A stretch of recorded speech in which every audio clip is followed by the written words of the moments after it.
Amigos de Impacto Venezuela, gracias por acompañarnos una vez más en este Cara a Cara con un espacio que preparamos con muchísimo cariño para ustedes, para que no solo se forme su propio criterio, sino también hablar temas de interés nacional, sobre todo uno importante que está ocupando la agenda y que tiene muy preocupado a los venezolanos, que es el tema de COVID-19. Una vez más, Mildred, un placer para mí estar contigo. Gracias, Esther, bienvenidos. Comenzamos. Doctora, gracias por acompañarnos. Como bien lo decía Esther, es un tema bastante alarmante todo lo que tiene que ver con salud en Venezuela, y por eso hablamos de unas cifras que da Nicolás Maduro, el gabinete de Nicolás Maduro, pero más allá de eso, doctora, es importante que usted como especialista nos hable sobre esa situación de alarma que hay con este virus que cada día está afectando más o ya comenzó a golpear mucho más a Venezuela. Sí, bueno, hay una realidad, ¿no? Que los números de casos reportados son aquellas personas que están consultando y que pueden ser captados por intermedio del sistema de salud público. Pero también existe un gran porcentaje de pacientes que no están consultando porque tienen temor a ser ingresados en hoteles o en CDI y que no se sepa de ellos. Entonces, esto es una enfermedad muy dura, en el sentido de que amerita aislamiento y los pacientes se sienten solos, se sienten en cierta forma un poco abandonados, ¿no? Porque te separan de tu núcleo familiar, te impiden hacer ciertas cosas, entonces tú dices, oye, vale, estoy aquí solo, nadie sabe de mí, y eso es lo que está llevando a que la gente no consulte, y cuando consulta, llega tarde. Entonces esos pacientes ya se están complicando y ya ahí el trabajo es mucho más complejo porque involucra muchas más cosas, mucho más servicios, y eso es lo que está llevando tal vez a que la pandemia en estos momentos esté tomando un giro hacia la expansión rápida y no que esté controlándose como debería estarse controlando ya en estos momentos. Doctora, estamos conversando con la doctora María Gabriela Guercio, ella es internista y también endocrinóloga. Doctora, ¿a qué se debe quizás la propagación tan rápida, o quizás en estos últimos días que hemos visto que el número de fallecimientos ha crecido? ¿Es un tema quizás climático? ¿Es un tema de relajación de la gente en cuanto a las medidas de prevención? ¿O cómo ha sido el comportamiento del virus según lo que ustedes han podido estudiar? Fíjate, yo creo que era de esperarse que lo que está pasando en estos momentos pasara, ¿no? Porque nos sacaron de cuarentena con los primeros casos. Entonces lo que se buscó, como el sistema de salud está tan atacado por toda esta crisis, lo que buscamos fue retardar la aparición del brote principal de la enfermedad. Eso se logró. Retrasaron lo más que pudieron durante 4 meses y medio la aparición del brote principal, y bueno, ya está pasando lo que estaba estipulado que podía pasar según las bases estadísticas de los casos que llevábamos previamente, ¿no? Pienso que hay relajación de las medidas de prevención por parte de la población, porque la gente sale a la calle, se quita el tapabocas, se lo baja, se lo sube. O sea, hay muchas cosas que están afectando a la gente no se acostumbra al uso del tapabocas, el lavado de manos es poco frecuente porque la mayoría de las personas no tienen agua, entonces esa es una de las cosas. Pues el uso de gel es costoso, un gel en cualquier farmacia está costando 400.000 bolívares y eso es una quincena. Entonces tú tienes que ver la parte humana que está detrás de todo esto. Un tapaboca puede costar $2, eso son 600.000 bolívares más o menos. Entonces esas son cosas que tú tienes que considerar, y en base a eso no ha habido un apoyo por parte del Estado. El Estado debería de apoyar a la población más vulnerable para que tenga acceso a esas cosas. Si queremos ser verdaderamente preventivos y que esto se controle, tiene que haber obligatoriamente un apoyo del Estado. No pueden estar los pacientes solo por ahí y echarle la culpa a la gente que se contaminó porque entró alguien por la trocha, o que te contaminaste porque tú te bajaste el tapaboca, pero la gente carga cosas artesanales, muchos andan con máscaras que son franelas. Entonces, uno tiene que ver la realidad del que se sienta al frente de uno y que está pidiendo auxilio, porque la población está pidiendo auxilio. Después de 5 meses encerrados, ¿qué íbamos a esperar? ¿Que esto no iba a pasar? Ahora, doctora, hubo un pronunciamiento de la Academia de Ciencias Físicas y Matemáticas, que fue el primero criminalizado, diciendo quizás que se iba a crear alarma, pero la realidad está allí. Ahora bien, desde el punto de vista médico, ¿cómo se está haciendo realmente para tener un poco más de certeza en cuanto a las cifras, porque hay otra realidad también. Si la gente se contagia, le da miedo decir porque le llega el FAES a la casa o se lo llevan precisamente, como usted lo decía al inicio, a un motel sin ningún tipo de garantía que va a tener tratamiento.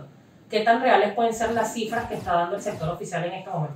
Bueno, mira, son reales en base a los pacientes que ellos tienen, los que ellos pueden captar. Que se registran formalmente. Sí, los que ellos captan. Esas son cifras reales. Esas no son cifras que si corto el número de casos, ahora tenemos otra realidad.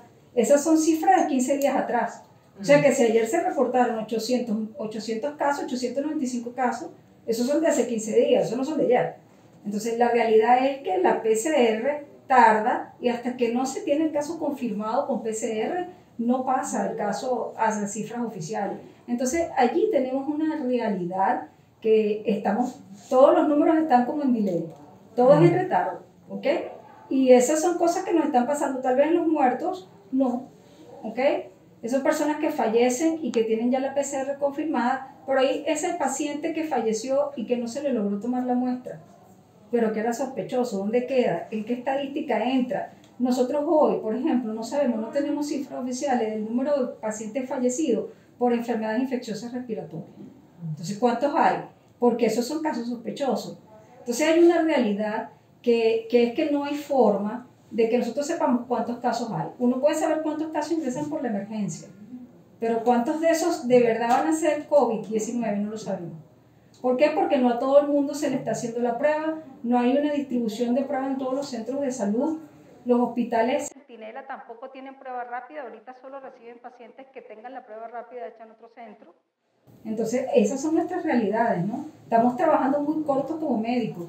Y de hecho, yo soy de las partidarias que tienen que regionalizar y tienen que darle a cada estado un equipo para la realización de PCR. Y todos los centros de salud públicos y privados del país deben de tener para realizar la PCR o la prueba rápida. Entonces, ya sabemos, si tú llegas a la emergencia y yo te hago una prueba rápida, está positiva, tú eres un caso sospechoso. Entonces, yo te mando a tomar tu PCR. Pero que tengamos una base, porque entonces los centros privados no pueden tomar la PCR. Te tienen que mandar y te refieren a un CDI. En el CDI no tienen muestra, no tienen prueba. Entonces te refieren a otro. Y el paciente va peloteando y van pasando los días y el paciente se complica. Esa es una realidad también que estamos viviendo hoy, todos. En ese particular, ahí, hablando del virus, hay como que mucha confusión últimamente porque no solamente es la aparición del coronavirus, sino que hay otros virus que también están en el ambiente, que nunca se han ido, pero que las personas tienen algunos síntomas similares. Quisiera que nos aclarara o nos diferenciara qué tipos de virus ha detectado usted últimamente que no sean coronavirus y cómo pueden las personas diferenciarlos y saber si es que tengo o no tengo, porque precisamente el problema de que no se pueden hacer las pruebas, de que no hay ese apoyo en el sector salud para detectar, entonces, ¿cómo poder ayudar a que los ciudadanos identifiquen cuál virus, ¿no? Bueno, fíjate, inclusive a nosotros los médicos se nos hace un poco complicado poder saber cuál virus es o cuál no. Pero en realidad ahorita, aparte de lo que siempre toca por la estación, que es el dengue, el zika, el chikungunya, que lo tenemos desde hace años libremente en la población y son transmitidos por vectores, tenemos también la influenza que está circulando en todo el mundo, ¿ok? Y aquí en Venezuela hay influenza, ese es un virus que llegó y nunca se fue, el H1N1, ¿ok? Y tenemos también ahorita el coronavirus. Tal vez los más parecidos son la influenza y el coronavirus porque son de las vías respiratorias. Entonces, uno de esos virus, la influenza, produce más toque congestivo, es decir, los pacientes van a tener más mosquito por la nariz o rinorrea, ojo rojo. Entonces el paciente tiene otro tipo de síntomas diferentes a los que puede tener el paciente que tiene coronavirus, porque el coronavirus es un paciente que está, todos los que he visto son pacientes tóxicos. Cuando hablo de tóxicos, son personas que se lucen enfermas, ¿ok? Que tienen tos, que tienen dificultad para respirar, no es un paciente de ojo rojo, mosquito por la nariz. Entonces ese no es el tipo de paciente que nos está consultando, son pacientes que tienen diarrea, que tienen vómito, que tienen cefalea. Entonces son casos bien específicos y tal vez la recomendación más importante es que consulten sin miedo, pero que consulten y que consulten a tiempo, Porque yo creo que la enfermedad, el coronavirus, si tú lo agarras los 3 primeros días y lo diagnosticas o tienes la sospecha, tal vez no vas a tener el diagnóstico porque no tienes la PCR, pero tienes la sospecha y tú lo tratas, el paciente no va a evolucionar más. Ahora, si tú no consultas y te quedas 11 o 12 días, que son pacientes que estoy viendo, con 11 o 12 días de enfermedad, el paciente ya llega en insuficiencia respiratoria. Esa es la diferencia. Ahora, doctora, en cuanto al tratamiento, evidentemente el COVID-19 es un virus nuevo para las especialidades médicas, incluso para sistemas de salud robusto como el europeo, incluso como la salud en Estados Unidos. Aquí hemos pasado de todo, desde un guarapo de mal ojillo hasta decir que no tomemos ibuprofeno porque nos va a caer mal, o que tomemos acetaminofén de determinada marca solamente porque nos va a caer mal. Y se creó mucha polémica con el tema del uso de la cloroquina, por ejemplo. Hay algunos especialistas que dicen que no se puede usar de manera profiláctica porque crea efectos secundarios. En este punto, ¿qué es lo recomendable? Más allá, evidentemente, de ir a buscar asistencia médica, pero, por ejemplo, Nicolás Maduro ayer o hace unos días mostraba unos kits de tratamiento que tenían, por ejemplo, acitromicina. ¿Para qué sirven estos medicamentos? Sí, fíjate, eso de los kits de tratamiento no solo se está implementando en Venezuela, sino en otros países, sí, ¿no? Y la idea, ¿cuál es? Que el paciente con síntomas leves tenga un tratamiento específico y se pueda quedar en su casa. O sea, que no esté sin tratamiento.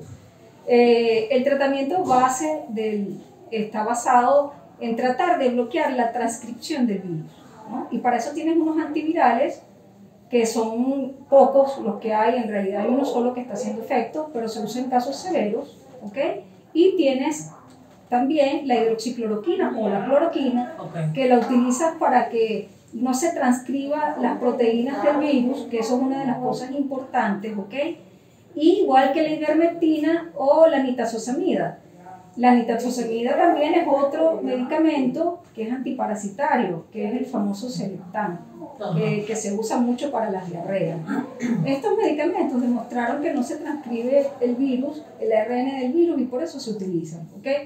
¿Cuál es el problema de la hidroxicloroquina o de la cloroquina? Que altas dosis, acompañado con la citromicina, produce prolongación de QT. O sea, trastornos electrocardiográficos, para hacerte más sencillo la cosa. Entonces puede producir parada cardíaca.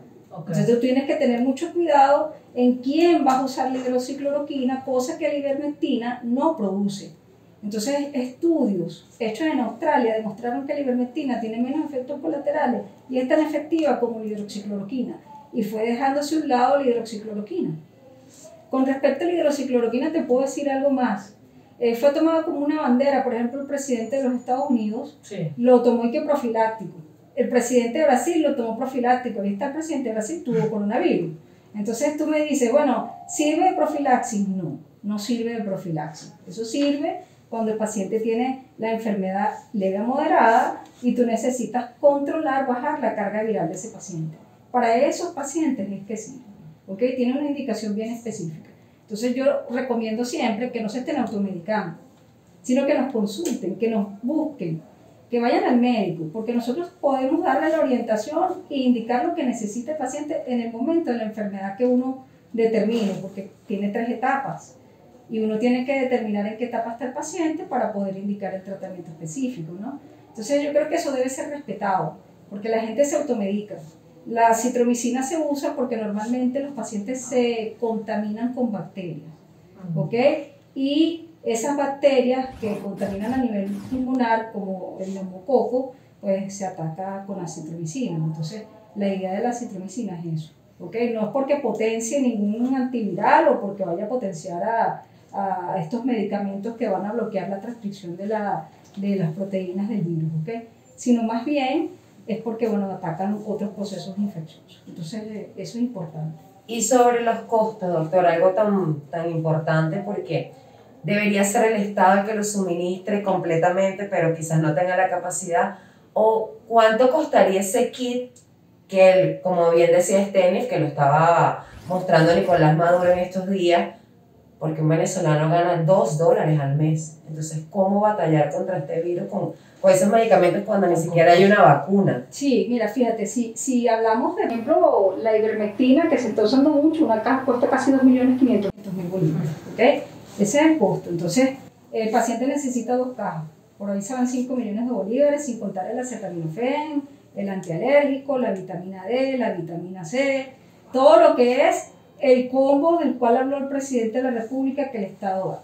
Entonces yo creo que el Estado tiene la obligación de darle el tratamiento a los pacientes, pero el problema es que el paciente vaya a la consulta pública, porque cuando el paciente viene a la consulta privada, él va a quedar en privado, ¿entiendes? Entonces es difícil, si él no acude con la indicación del médico a hacerse las pruebas, es muy difícil que vaya a tener esa posibilidad de que el Estado le dé el tratamiento. Muy, muy complicado, entonces lo tiene que costear. Y ahí es donde uno dice, bueno, ¿hasta dónde, no? Puede el paciente. Es muy cuesta arriba. Esto es una enfermedad cuesta arriba. Ahora, doctora, hay capacidad, y usted hablaba de descentralizar el tema de la prueba PCR. En este punto tiene Venezuela capacidad de hacer eso, de municipalizar quizás a nivel de alcaldías o a nivel regional, que la gente se pueda hacer las pruebas PCR de manera de darle más celeridad al proceso de diagnóstico. Yo creo que sí hay capacidad, sí, yo creo que sí. El problema no es el bioanalista que va a procesar la muestra, el problema es que tenga el equipo. Claro. Que tenga el equipo para la realización de la muestra y el reactivo. Entonces, eso lo puede suministrar el Estado, ¿ok? Y esas pruebas deben ser gratuitas. No podemos seguir esperando que el Instituto Nacional de Higiene o el IBI saque 15 días o 20 días después una muestra que, por ejemplo, el paciente que está en Margarita, el paciente que está en Sucre, en el Delta, mientras esas muestras llegan a Caracas, son etiquetadas, procesadas, el resultado llegó ya con un mes. El paciente se murió, ni te enteras. ¿Y con ese trayecto hay garantía de que la prueba llegue en buen estado? Sí, bueno, se conservan en una cadena de frío, sí. Sí, se transportan y se conservan en cadena de frío, pero más allá de eso, si tú tienes la prueba en el estado, no vamos a poner que la municipalices porque tienes que comprar 300 y pico de equipos, claro, ¿no? Pero vamos a poner 24 equipos, uno por estado, ¿ok? Si sacamos una cuenta de que estamos tomando, ahorita tenemos 1000 casos más o menos diarios, esa es la capacidad casi entre los dos institutos de muestra, lo que tenemos, o sea que al que se le está tomando la muestra, ese paciente sospechoso era positivo. Esa es la capacidad que hay hoy. Nosotros la aumentaríamos a 24.000 pacientes para poder hacer diagnóstico.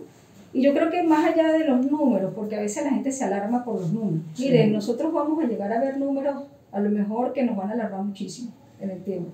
Pero eso es independientemente de eso. ¿Okay? Hay que hacer el diagnóstico preciso. Si no, ¿cómo sabemos? ¿A quién estamos tratando? Verdaderamente estamos como siempre improvisando y estas improvisaciones nos están llevando a que médicos están falleciendo, que los pacientes están falleciendo sin diagnóstico, que la gente no quiera consultar. Esto hay que solucionarlo de alguna manera y creo que el Ejecutivo Nacional tiene que tomar las riendas sobre este asunto, ¿ok? Y tienen que ya cambiar un poco esta política que hemos visto hasta hoy de ataque hacia la población, como que la población es culpable porque va para fiesta, la población es culpable porque entró por la trocha, la población es culpable por todo. Miren, aquí no hay culpables. Esto es algo que está en el mundo, ¿ok? Y nadie se quiere contaminar. O sea, yo creo que ninguno de los que estamos en este país vamos a querer contaminarnos de coronavirus. La gente le tiene miedo. Nosotros los médicos también le tenemos miedo, porque somos los primeros que vamos a enfrentar esto. Nadie se quiere morir, ¿ok? Y todos estamos expuestos a morirnos. Entonces nadie quiere eso. Entonces hay que tomar las riendas, hay que cambiar el discurso. Hay que poner gente capacitada en la comisión presidencial para eso. Quien nos da el reporte no es médico. Y no es criticar por criticar. Pero es la credibilidad lo que está en juego. Y hay un problema de credibilidad. Claro, doctora, pero más que todo sobre eso, la credibilidad. Usted habla del presidente, pero Venezuela tiene 2 presidentes. O sea, se habla de Nicolás Maduro, que es el que da las cifras porque hay persecución, pero también está el lado de Juan Guaidó, donde también hay una comisión presidencial que habla sobre cifras, donde ellos, cada uno por su lado, están dando una información y la gente se confunde, los ciudadanos se confunden. Entonces, ¿cómo manejar esto con un virus tan fuerte que está matando a la gente? Porque ahí sí, están los quienes siguen a Nicolás Maduro, están quienes siguen a Guaidó, pero al final el ciudadano de a pie, el común, que está pasando necesidades y calamidades, dice, ¿qué hago? ¿En quién creo? ¿Qué debo hacer? Mira, yo te voy a decir mi opinión particular. Yo pienso que hay una comisión que no está dentro del país. Y esa comisión depende de que alguien gire números, y esos números no son números reales porque no son números PCR demostrados. Entonces, yo no le doy confiabilidad a esos valores que están dando. Tú me puedes decir que hay, por ejemplo, 571 muertos, como dijeron ayer, pero tienen la PCR positiva. Entonces, yo no le puedo indagar, no le puedo poner el diagnóstico en el certificado de función a alguien COVID-19 si no tengo la prueba que esa persona se murió de COVID-19. Eso es ser irresponsable. Entonces, yo creo que hay que tener una sola vocería. Es difícil la situación porque nosotros tenemos todo doble, hasta triple. Y el país es un desorden en ese sentido, y esta enfermedad requiere seriedad. Esto es una enfermedad seria. Esto es algo que nosotros tenemos que tomar, o nos ponemos de acuerdo o nos morimos. Esa es la cosa así de sencillo, ¿ok? Entonces debemos ponernos de acuerdo. Y hay alguien que yo en este momento te diría, yo no creo las estadísticas de uno y medio creo las estadísticas del otro. Medio. O sea, eso hay que extrapolarlo a lo que verdaderamente puede. Si hay, por ejemplo, 35,000 personas confirmadas, eso transmite la enfermedad a 5 y lo multiplicas por 5. Y ese es el número de casos estimados que debe haber. ¿Ok? Esas son nuestras realidades. ¿Okay? Y hay que ser responsable cuando se da esa información, porque si no la gente se alarma. Claro. Cuando tú dices hay 571 muertos, a lo mejor yo te pudiera decir, mira, hay más. Hay más. Eso es lo que ellos pueden saber de que te pasó la información. Por eso es ser responsable, no. Porque tú tienes las pruebas, no las tienes, entonces no eres responsable. Entonces la política tiene que alejarse de la medicina. ¿Ok?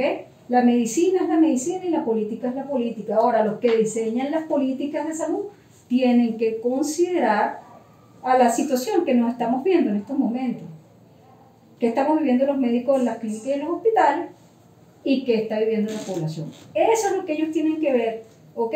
Y ser serios en el trabajo que realizan, porque en estos momentos no hay seriedad en el asunto. Eso sí, le voy a reconocer, tengo que reconocerle al señor Maduro, que ha hecho un trabajo medianamente aceptable, por lo menos en la primera etapa de la pandemia.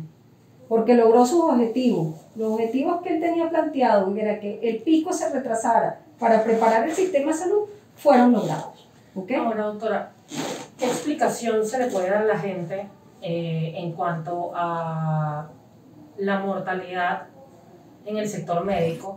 Se habla de denuncias de que no hay material de bioseguridad, de que no se hace la entrega suficiente. Por ejemplo, el Monitor Salud, que lo hace el Sindicato de Hospitales y Clínicas de Caracas, publica diariamente un balance donde, por ejemplo, se entrega un par de guantes y un tapabocas por guardia, cuando debería ser un equipo, en teoría, o usted me corregirá si no es así, por paciente luego de la manipulación, o si el tapabocas se humedece. Pero ¿a qué se debe este alto porcentaje de médicos, según su criterio, fallecidos? ¿Es un tema de no tener equipos o de la cantidad de tiempo que están expuestos al virus, o de un uso incorrecto del equipo que pueda tener? Fíjate, yo que me leí todo el sistema de todas las recomendaciones de la Organización Mundial de la Salud y del Ministerio de Salud en Venezuela, lo que nos está faltando son protocolos. ¿Okay? Nosotros tenemos que tener unos protocolos bien establecidos de cuando vas a ingresar al área COVID, cuando vas a atender al paciente COVID y qué vas a hacer cuando vas a salir del área COVID. Es muy difícil que vayamos a tener un equipo por paciente en bioseguridad. Eso es extremadamente complicado. Eso no lo ha habido en ningún lugar, pero cada ciertas horas hay que cambiar el equipo. Ahora, si tú no lo puedes cambiar, lo que tienes que hacer es rotar el personal. Pero tampoco tenemos capacidad para rotar el personal porque tenemos falta de personal. O sea, esta situación nos agarró a nosotros es un tema complejo. ¿Por qué se mueren los médicos? Hay falta de protocolo. Esa es una de las causas. Y dos, la carga viral a la cual estás expuesto. Si estás viendo 20, 30, 40 pacientes, 50, 100 pacientes diarios y estás tú solo y te dejan pegado 48 horas, ¿ok? ¿Cómo no te vas a enfermar? Y después tienes que ver las personas que están falleciendo, los médicos que están falleciendo y las comorbilidades que pueden tener, ¿ok? Por ejemplo, ayer falleció un doctor en el Vargas, y el doctor tenía psoriasis, tomaba altas dosis de esteroides, tenía un Cushing iatrogénico por los esteroides. Eso lo llevó a la muerte, ¿okay? Con el COVID. Entonces, esas cosas nosotros tenemos que verlas, analizarlas. Entonces hay que empezar a rotar el personal. ¿Tienes personal suficiente? No lo tienes. Esa es la otra realidad. La otra cosa que hay que plantearse, que por eso es que yo digo que la política no se debe mezclar con la medicina. Dicen, necesitamos 800 ventiladores, 1000 ventiladores. Ah, pongan los 1000 ventiladores, ¿y quién los va a manejar? ¿Dónde están los 1000 especialistas? O 2000 o 3000, porque eso es turnos de 6 horas. ¿Se puede medir cuántos intensivistas hay en Venezuela en este momento? Muy pocos. ¿En porcentaje? Muy pocos. Muy pocos. O sea, la sociedad de medicina intensiva debe tener unos 100, 200 miembros. Ahí tienes que tener el apoyo de los anestesiólogos. Claro, un equipo multidisciplinario que tiene que estar en terapia. Claro, el anestesiólogo porque es que te va a ayudar a manejar los parámetros ventilatorios porque manejan ventiladores. O alguno que otro internista que se haya formado en esa área. Pero el personal no se tiene. Vamos a hablar claro, no hay. Esa es la verdad. Doctora, recomendaciones, algo muy importante para los ciudadanos venezolanos, para todos los que vivimos en este país. ¿Qué les puede decir hoy para tratar de contrarrestar un poco esa ausencia de un robusto sistema de salud que no lo tenemos? Bueno, miren, a la población en general lo que les pido es que se mantengan en casa si no tienen que salir. O sea, si usted tiene más de 65 años y tiene en su casa a una persona más joven, no vaya usted a hacer las compras, deje que más joven vaya a hacer las compras. ¿Ok? Si hay niños en la casa, no sacarlos a pasear. No puede ser que uno vaya a una cola de gasolina y hay niños, hay viejos, hay de todo. Entonces quédense en su casa, por favor, que esto es serio. Eso es una de las recomendaciones. 2, usen adecuadamente el tapaboca. Yo entiendo que no todo el mundo tiene para tener el tapaboca que yo cargo ahorita, que es un tapaboca quirúrgico, ¿ok? Pero lo que tengan, no lo toquen. Lo que se vayan a poner, no lo toquen, por favor. No lo usen en la barbilla, ni se lo suban. Yo los veo y es increíble las cosas como ponen el tapaboca, de zarcillo también lo usan, ¿no? Entonces úsenlo adecuadamente, tapando la nariz y la boca, como está este que lo tengo yo en estos momentos puesto. Y bueno, el que pueda, lávese las manos, ¿ok? Ahí le hago un llamado yo al Estado, pongan el servicio de agua, por favor, que tienen al país sin agua. Este es el tercer país con reserva de agua del mundo y no hay agua, ¿ah? Entonces, ¿cómo podemos trabajar de esa manera? Tú me dices, lávate las manos, yo le digo a la gente, lávate las manos y dice, no tengo agua. Bueno, yo lo entiendo, ¿ok? Pero bueno, hay que tratar de hacer el sacrificio. No les digo compren los geles, no se lo voy a decir, pero por lo menos lávense las manos. Y si no, carguen una botellita con alcohol y pónganse un poquito de alcohol en las manos cada vez que toquen algo. No toquen nada sin usar alcohol antes, durante y después de haber tocado eso. ¿Ok? Por ejemplo, el que va al supermercado, que agarra los vegetales. Después de tocar los vegetales, póngase alcohol en las manos, ¿ok? Para evitar la infección del COVID. Entonces son cosas que tenemos que hacer, que tenemos que colaborar. Guarden la distancia. No estamos para estar montados encima de otro, ¿ok? Nosotros no podemos estar en eso. Entonces tenemos que respetar las normas. El venezolano no cumple normas. Y ahorita tenemos normas y acostúmbrense, porque esto va a durar un tiempo y el tiempo es prolongado. ¿Ok? Puede ser que salga la vacuna, como puede ser que se tarde más de lo debido. ¿Ok? Entonces, guarden la distancia. Seamos serios con nuestra salud y serios con la salud del otro. Piensen que el que está delante puede ser su mamá y a usted no le gustaría que su mamá le dé COVID. Así de simple. Considere el que tiene delante, considere el que tiene atrás y considérese usted. Quiérase. Eso es lo único que nosotros le podemos pedir a la población. Doctora, le agradecemos muchísimo esta entrevista, porque además creo que conforme va pasando el tiempo y los días, pues lamentablemente surgen muchas dudas y ojalá que ciertamente se tome su recomendación de la regionalización de estas pruebas para dar más celeridad y que evidentemente la gente sienta un poco más de tranquilidad con respecto a este virus. Estábamos conversando con la doctora María Gabriela Guercio, es médico internista, endocrinóloga también y además representante político nacional de Acción Ciudadana en Positivo. Ojalá la podamos tener nuevamente, pero para hablar de política, que también es otro tema que seguramente nos va a ocupar de aquí a diciembre. Nos vamos, Mila. Sí. Muchísimas gracias, Tene, muchísimas gracias, doctora, por acompañarnos aquí en Cara a Cara con. Y bueno, ya vimos, escuchamos un poco una parte importante que es lo que se ha vuelto ahora una condición de vida para nosotros, que es ese virus, que no es nada más que está en Venezuela, sino que está en todo el mundo. Así que tomemos un poquito de conciencia para poder, en la medida de las posibilidades, no contagiar a las personas que que están a nuestro alrededor, sobre todo la familia, hay que protegerla mucho. Gracias por acompañarme. Gracias a ustedes.